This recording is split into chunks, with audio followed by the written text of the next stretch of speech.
एक सुंदर बरौली का सपना हम देखे हैं, एक विकसित बरौली का जो सपना देखे हैं, शिक्षित बरौली का जो सपना देखे हैं, पलायन मुक्त बरौली का जो सपना देखे हैं, उसको पूरा करने का प्रयास किया जाएगा। एक मौका हमारे जो भाई बरौली विधानसभा क्षेत्र के भाई बहनें, माताएं, बूढ़े बुजुर्ग, अभिभावक जो भी हैं, सबसे एक मौका मांग रहे हैं।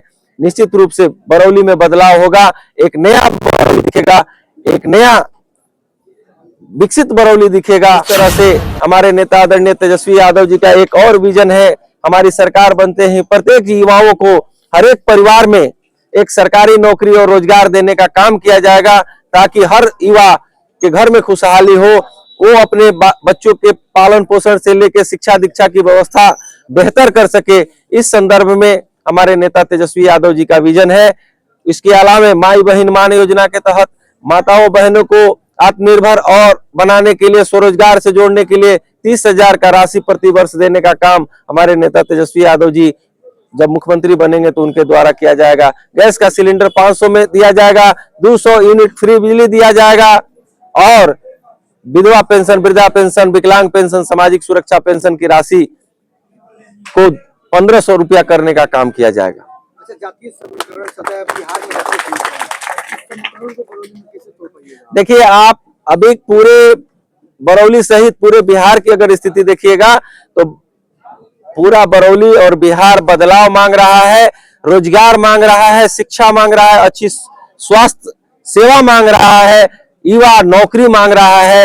युवाओं को लाठी मंजूर नहीं है, युवाओं के हाथ में रोजगार चाहिए। बरौली की जनता 2010 से बरौली को अनुमंडल बनाने की मांग कर रही है, क्या आप जीतेगा तो उनका अनुमंडल बनाने का मांग पूरी कीजिएगा? बिल्कुल, हमारी सरकार बनेगी तो हम लोग प्राथमिकता में अभी बरौली को अनुमंडल बनाने के लिए हर संभव प्रयास करेंगे और बनाने का काम किया जाएगा। आप देखे होइएगा कि पहले जब अनुमंडल पुलिस पदाधिकारी का कार्यालय बनाने की बात हुई थी तो जो हमारे एनडीए के जो प्रत्याशी हैं वो उसको सिधवलिया में ले जाने का काम किए। जब यहाँ पे बरौली में मांग उठ रहा था रजिस्ट्री कचहरी का तो उसको मोहम्मदपुर में ले जाने का काम किए हैं। तो इस तरह से बरौली के साथ जो छलावा हुआ है, बरौली के साथ जो एक सौतेलापन हुआ है, उसको कभी हम लोग होने नहीं देंगे। बरौली की जनता इसका हिसाब लेगी।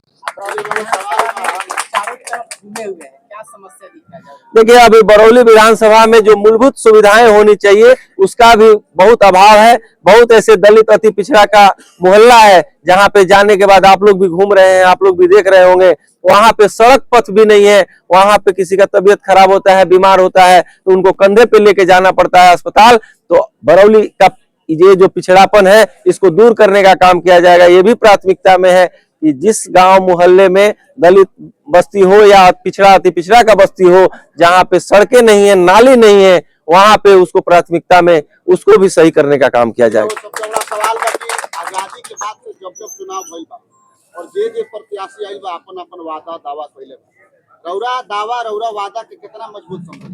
देखिए, वादा दावा के ऐसे रउआ मजबूत समझी कि हमार जोन पहले से कार्य करे के जोन तरीका बा, चाहे भाव बा, सेवा के भाव बा, हम विधानसभा नहीं खिलत, हम एजा के बरौली के एगो बेटा, एगो सेवक के चुनाव लड़तनी।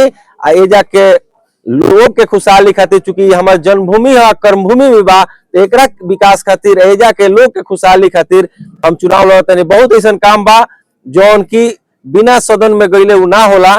तो निश्चित रूप से रुआ हमार जो समाज सेवा के जो कार्य बा रुआ सब जानता नहीं, गरीब कन्या के शादी विवाह से लेके, गरीब कन्या के कन्यादान से लेके, अस्पताल में निःशुल्क इलाज से लेके, देवघर कांवरिया शिविर, सेवा शिविर में, धार्मिक कार्य में भी बढ़ चढ़ के हिस्सा लेवे से लेके, प्रतिभावान छात्र छात्रा खिलाड़ी के पैसा के अभाव में उनकर प्रतिभा ना दबे ओकरा के भी विस्तार करे से लेके, चाहे बाहर में भी रुआ चल जाए, चाहे पटना, चाहे गोरखपुर, कहीं अगर कोई इलाज खातिर जाता, वहाँ कोनो तरह के अगर सहायता की जरूरत पड़ता तो वो जहाँ हमारे एगो आदमी हमेशा खड़ा रह के काम करेला।